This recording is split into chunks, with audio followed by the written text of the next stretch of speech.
Welcome to the Issues of Sports, the NCAA Tournament Edition.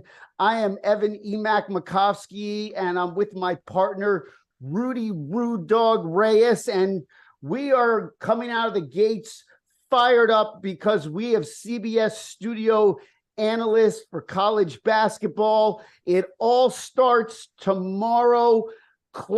Kellogg, you're turning things up here in basically 3 weeks. Here we go, right? Oh, yeah. We're on the roller coaster. We're strapped in, man, and we're going to take our first trip up to the highest peak before this thing comes down and starts twists and turns and all the unpredictability that's part of what we love about this time of year in March Madness. So, yeah, it's time to turn it up. We're excited and amped and looking forward to a 16-game day tomorrow. Wow. And Friday.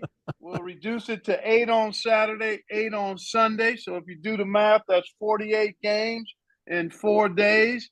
Me and my colleagues, Sir Charles Barkley, Kenny Smith, Greg Gumbel, and obviously our great team behind the scenes will be manning the studio from New York. Let's get into that. We'll get into your pick as Gonzaga as the national championship shortly, but you mentioned Charles Barkley and Kenny, and I want you to be honest here we're not throwing them under the bus, but how much college basketball, because they only have so much time with their NBA schedule. Right. Let's just be honest. There's a joke, but now is Charles Barkley's job there curating? Tell me what you see if you're breaking down a play, but I have to think so much more, at least about the players and the schools and the records and, versus them. And part of that is just there's only so much time for them and they have to do their NBA job.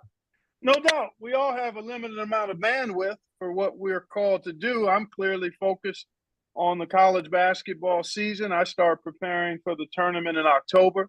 Watching practices, going to practices, watching volumes and volumes and volumes of games. Obviously, Kenny and Charles are locked into the NBA. It will be me helicoptering into the NBA for a few weeks.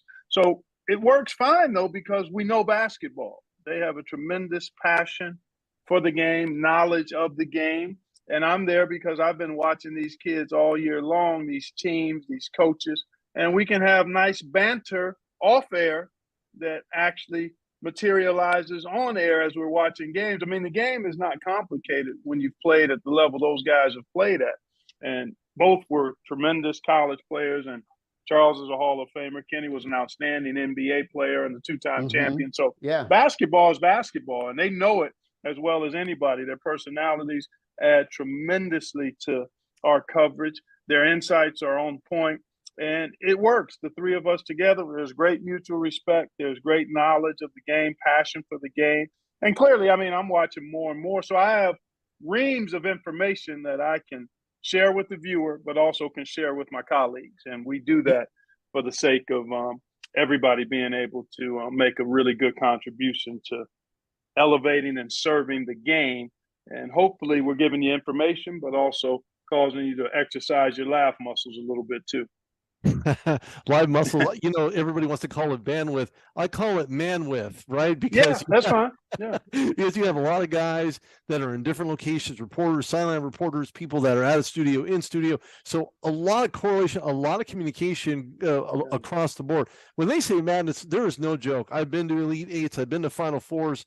And one thing I do know, it is a madhouse inside of the arenas. I can't even imagine what it's like to have these conversations about several different teams in a 15 to 30 second, break, maybe even a 5-minute stint after one team gets upsetted.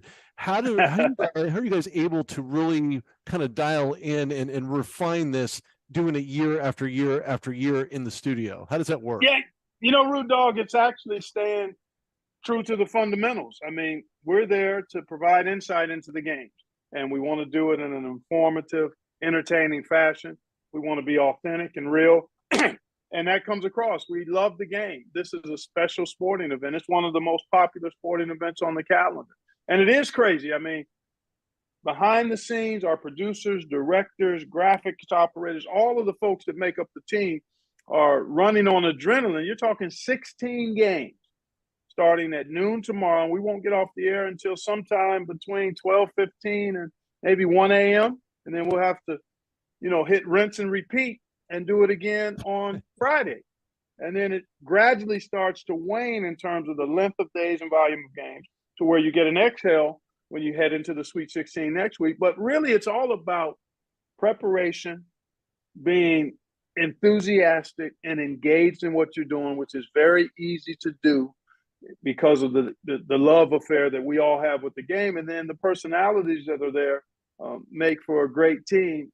And we really all are extremely grateful for what we get to do. We know how special this thing is, and to be able to have a chance to bring it to the masses, it's a tremendous gift for us, and we try not to take that for granted. Clark, before we get into the brackets, this is who I know, he's a friend of yours. I know him through growing up in Connecticut, Jim Nance, and this is going to be his last NCAA tournament. You've been with CBS forever. I mean, I even know I believe in 1990, UNLV blew out Duke, and that was, I believe, Brent Musburger's last game. And I think next year in 91, when Duke upset UNLV and then they beat Kansas in the finals, that I think was Jim Nance's first final. So I think it may have very well. I think you're right. I think you're exactly right, Evan. Because I remember him hosting from McNichols Arena in Denver in 1990. But we know what a great broadcaster. You did the games with him. You've interacted with him. You know him personally.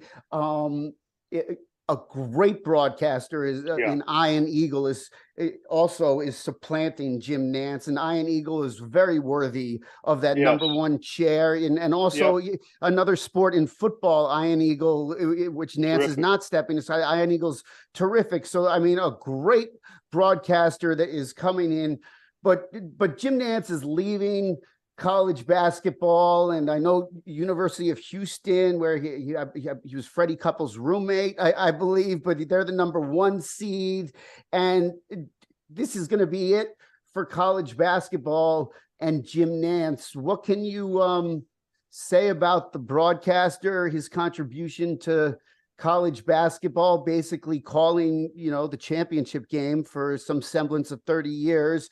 And I know you know him as a person well off the air. Yeah, first and foremost, as an individual, he's as good as it gets. Genuine, authentic, caring, compassionate. He's special to be around. And I count it a privilege to call him a friend. I really do. I mean, I enjoyed the 5 years we were able to work together calling the national championship game, but he's a legendary voice in all of broadcasting. Legendary voice with still quite a bit of runway in front of him.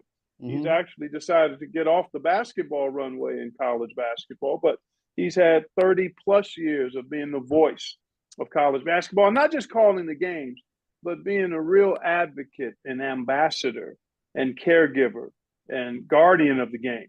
I mean, he has a real passion and care for the stories, for the people, and the stories are all people, whether they're players or their families or coaches. And he has an unbelievable way of telling stories and also recalling the history of the game. That's something that you just don't have unless you've been around a long time and you've done it at a certain level of excellence. So he will be missed from that standpoint. I mean, for a full generation plus, probably 2 or 3 generations of basketball fans, he's been synonymous with the tournament. I started at CBS full-time in 97. This will be my 26th or 27th Final Four, either in the studio or calling the games. And Nance he surpasses me by a handful of years in that regard. So it's been an unbelievable run. He felt it was time to transition. I'm thrilled for Ian.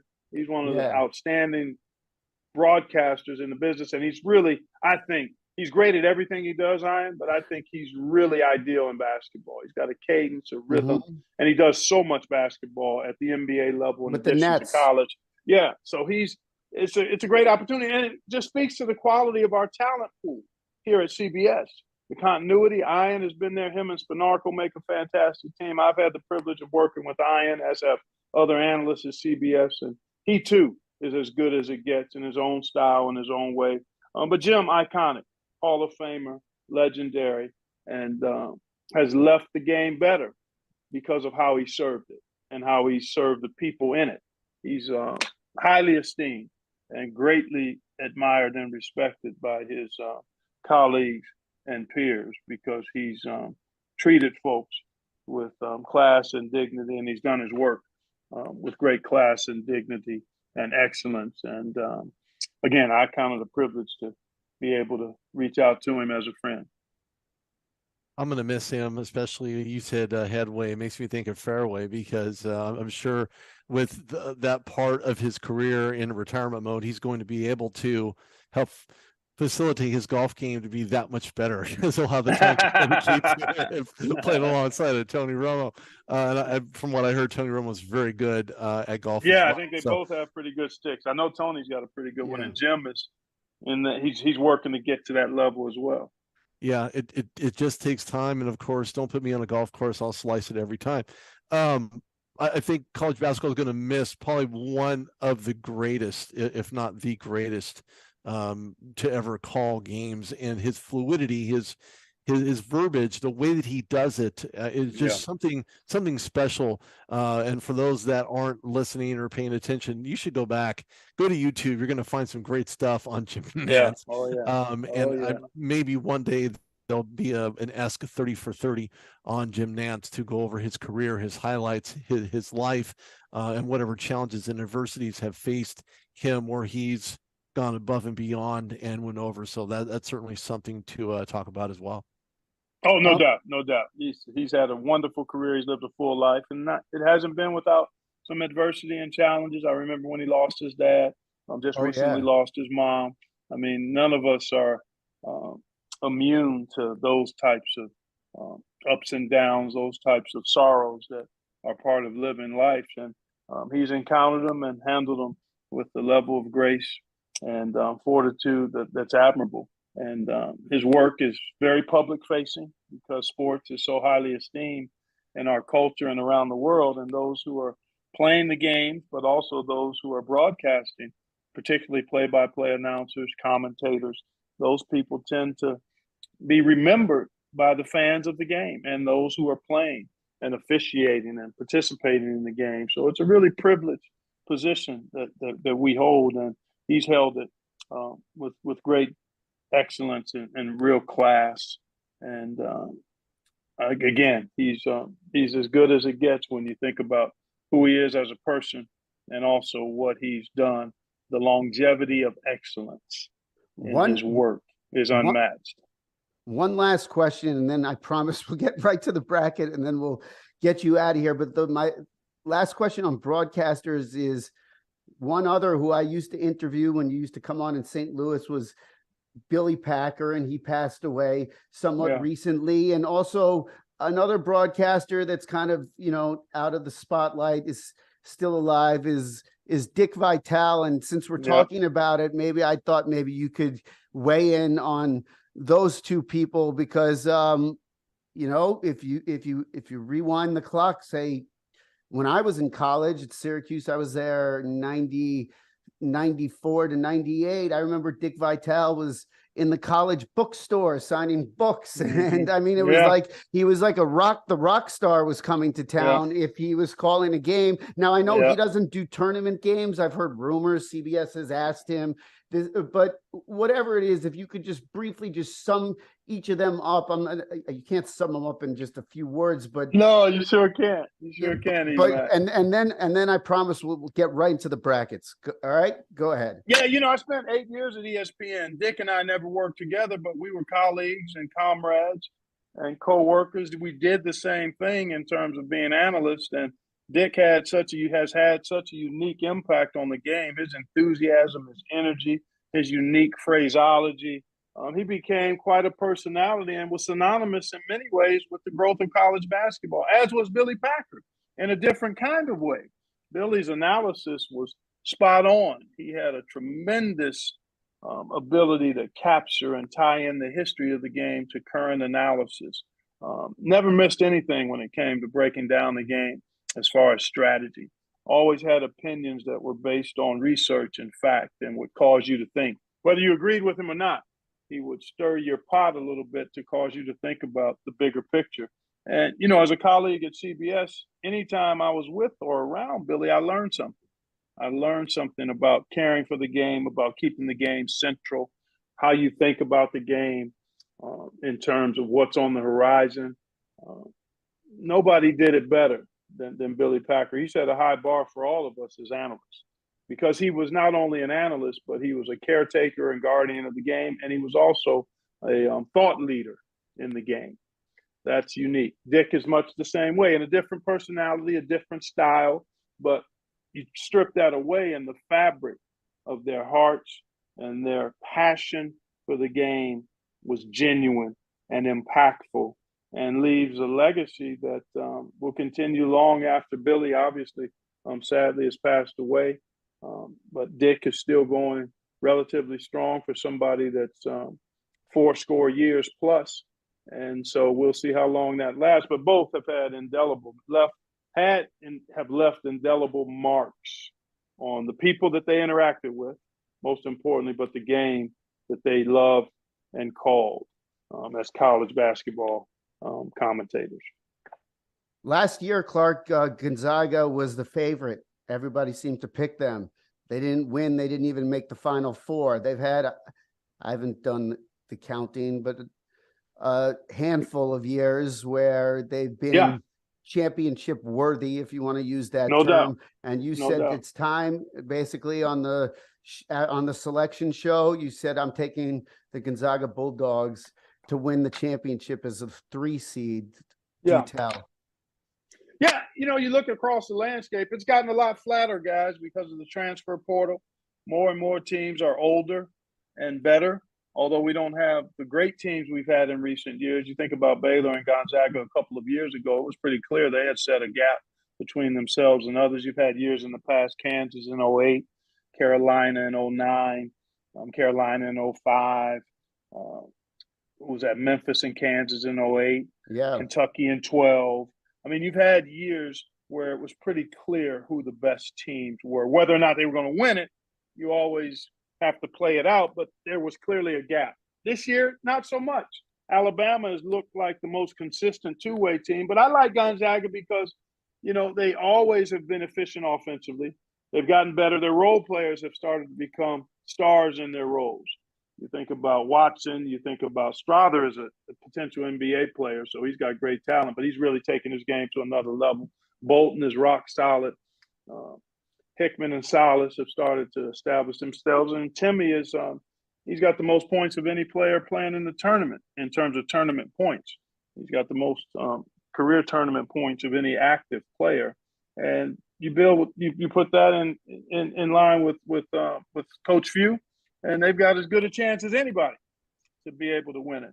Houston was my favorite until Sasser's injury. I mean, I just don't know what that groin injury is going to do to him. And they can't win it without him. They can win a couple of games in the tournament. But if he's not close to 100%, then I can't see them getting to Houston and winning the national championship. So that's why I picked Xavier in that region. I love the offensive firepower of Xavier. Despite losing a starter in Zach Fremantle for the year recently, they've still got enough. Alabama, again, deserving of the overall #1 seed. They've got a lot to like, and they've won different ways. And then Purdue, balanced. The big guy is as unique as you can find in recent memory in college basketball, Zach Edey. And the players around him, I think, are playing at a pretty good level. So those are my 4 on Selection Sunday that I picked to get to the Final Four. And I threw my hat in the ring for the Zags because it very well could just be their time. They've been knocking at the door, 2 championship games, 17 and 21, came up short, #1 seed multiple times. They've been championship caliber. You can be a championship caliber team and not get the trophy. And it may be their time to be both. Yeah, I actually love I love Purdue. I'm going to be honest with you. I really love Purdue. Edey has done so many different things, and the way that he's done them with being, a multi-sport athlete, for lack of a better term, he's just been so dominant in so many different ways. I mean, it really helps in the fact that he's only 2 feet below the actual iron. on the backboard, but the way that he does it, and the fact that Yeah. he can be the willing passer, the guy to get someone in the perimeter from three, and they use him in so many different ways. It's hard to say that, and of course, Purdue's not my overall favorite, but there's certainly someone to watch. They just want to win in so many different ways. Fast break opportunities, points off those fast breaks. They just look really good, really solid. But then you talk about Alabama coming out of the East as well, who just looks like the best two-way team that I've seen in some time. Opposite of where Michigan was back in 2018, where they were Staples Center, they ultimately won it all because of their dominance on both ends of the court. Alabama kind of reminds me of that, if you will. Alabama just looks really, really good, and I think not only are they deserving of the number one seed, but I think they'll not only retain that, but play that way throughout the tournament. Whether they come up short or not, that remains to be seen. But I just think Alabama just looks really, really good. Their passing, ball location, shot selection, who they get it to, who's the give and go, who's the sixth man. They just make it all work for them. Yeah, no, they're a complete team. I agree with you, Rudy. They're great. They're a really complete team. I mean, they've got a tremendous player in Brandon Miller. He's poised for a freshman. He scores at every spot on the floor. And then they've got size. They defend at a really high level. They've not shot the three ball as well as they're capable of shooting it, and yet they've still continued to win games. And it can be really scary if they start to knock down threes with any regularity, because they do everything else. They offensive rebound, they challenge shots, they defensive rebound, they score in transition, they score at the rim, they get to the foul line. There's just not a lot of holes that you can poke into the Crimson Tide game. Cool. So I agree with you. I mean, they deserve the overall number one seed, and they'll get tested at some point, but I'd be surprised if they weren't able to get out of that South bracket and head to Houston. Clark, give me some teams, however many you want, that you think are going to make some noise. It could be, it could be even a Duke team. It doesn't have to be a 9 or a 10 or an 11, but if you see, give me some teams you think that could. I'll just go right through each. I'll go through each region. I'll look at the South. I love the College of Charleston team. I really do. I love their depth. They've got 5 guys average double digits. They shoot a ton of threes. They make 10 a game. They're gritty. They have tremendous savvy, and they know how to win. I mean, they've won a bunch of games, and the matchup with San Diego State is comfortable. Of the 12 of the double-digit seeds in the South, I like Charleston, and I also like Furman. I like their offensive firepower. They, too, are a team that scores the ball at a high level. They're going to play a Virginia team that's excellent defensively, but not nearly as high-powered as they've been in the past. I think those two teams, if you're looking at double-digit seeds, are really interesting to me. And Utah State and Missouri, that's going to be a fun game. Both of these teams get up and down. So that's who I look. I like Creighton too as a dark. Who do you like, Utah State or Missouri? Because I got people in St. Louis. They want to know. Yeah. I'm gonna lean with Dennis Gates in Missouri. They pressure you. They turn people over at a high rate. They make threes. Kobe Brown's a hard matchup. So I'm gonna give the slight edge to Missouri in that one. That's who I would pick in that game. But Utah State is going to give them a pretty good fight, I would believe. What? Go ahead. No, I was just going to say, what about the defending champions, the Kansas Jayhawks? They're the one seed we'll go out in the west West. now, since you want me to go out west. Yeah, the one problem with Kansas is they've had some games that are just head scratchers as far as lacking offensive firepower. I mean, they don't have a dominant inside presence, so they don't get points that way. They get points moving, spacing, driving, knocking down threes. They face a formidable big guy, a guy like a Timmy, a guy like a Sonogo. Those are kind of guys I think could be problematic for the Jayhawks. But I love the way they play, and Bill Self is as good as it gets when you're talking about a sideline coach. In that region, Arkansas is interesting. They've been banged up. Can they find the three-point shot to go along with decent defense? They haven't been quite as disruptive defensively as they've been in the past. But Gonzaga is my pick there. UConn is the team that could very well come out of a real tough top 4 seed region. As a matter of fact, those 4 seeds are the toughest 4, toughest seeds 1 through 4 in any region, I think. And then I like Memphis. I think Memphis is the most dangerous 8 seed in the tournament. Duke and Kentucky. We know about their blue-bloodedness, but also they've struggled a bit. Duke playing really well. Those teams are dangerous. Sitting where they're seated. A double-digit seed to keep an eye on in the East. I like Louisiana. They've got a big kid, Jordan Brown, who could play at any division, at any high-power school, and they've got good guards around him. Tennessee losing Zakai Ziegler. That's a huge loss. I like Louisiana to really test Tennessee in that East region. And then finally in the Midwest, Kent State, Indiana. I've got that game circled. Kent State took Gonzaga to the wire in Spokane earlier in the year, lost to Houston by a basket. They're for real. They score it. They've got a great guard in Sincere Carey, guy who can make shots, make plays, and he's not alone. And they can be a little disruptive defensively. So that's a game that I'm really looking forward to seeing, is that Indiana Kent State game.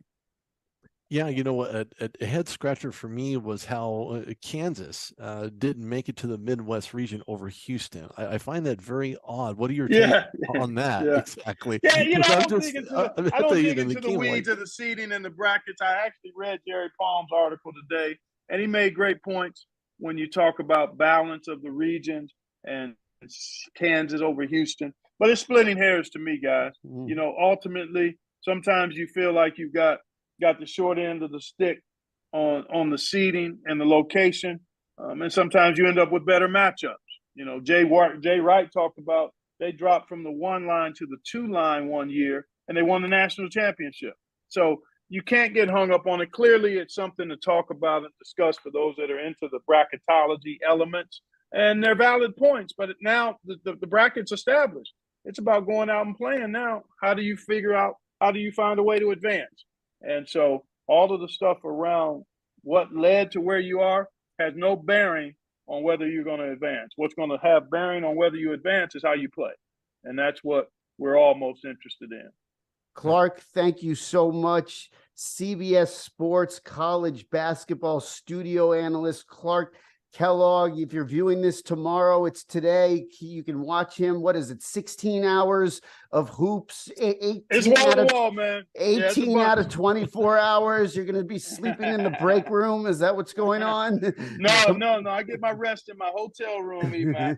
And I'm live and awake and ready to go strong when we're on the air. But once we're off, I'll make sure I get my rest and then re-tee it and get ready for the next day. Well, you've said a lot of nice things about other broadcasters. So let me say a couple nice things about you. I think you're super talented. You know your college hoops. You're great at predicting games. You really have a feel for the atmosphere in the moment. You've been doing this a long time, and it's a treat to see you every year on TV during the tournament. Man. It's almost like a rite of passage of spring. No, I really appreciate those words, man. Thank you much. Very much heart touching. Thank you, bro. I'm glad I get to do what I do, man. I really am. We're going to enjoy it. I'm going to add to that. Actually, I'll add to that, and then I'll let everybody else go. It's so good to know that there are people like yourself who is not only a student of the game, but so aware of the intrinsic components, the real deep ins and the real deep outs of college basketball. There's not a lot of people, at least the ones that I know, that are not only well-versed, but how to give someone that who's maybe a layman tuning in for the very first time ever and not have the chance to ever watch college basketball, but yet stay glued because of the knowledge that you exhibit every single time you're on TV. So thank you for that. It's fantastic. Thank you, man. That's really one of my goals, is to help everybody enjoy the game, whether you're a rabid fan who's immersed in the game or whether you're just a casual fan who's helicoptering in with your bracket. Hopefully when you hear us talk about it, you'll go away informed and perhaps entertained too. Well, that's Hopefully. going to wrap things up. Thanks a lot to CBS's Clark Kellogg. Watch him with Greg Gumbel, Kenny Smith, Charles Barkley in the studio throughout the NCAA tournament, through the Final Four and final Monday night championship night, which will be Jim Nance's last broadcast that will be in Houston. So that's too much information as it is. I want to thank Clark. I want to thank Rudy Rudog Reyes. Thank you for listening to the Issues of Sports, and we will see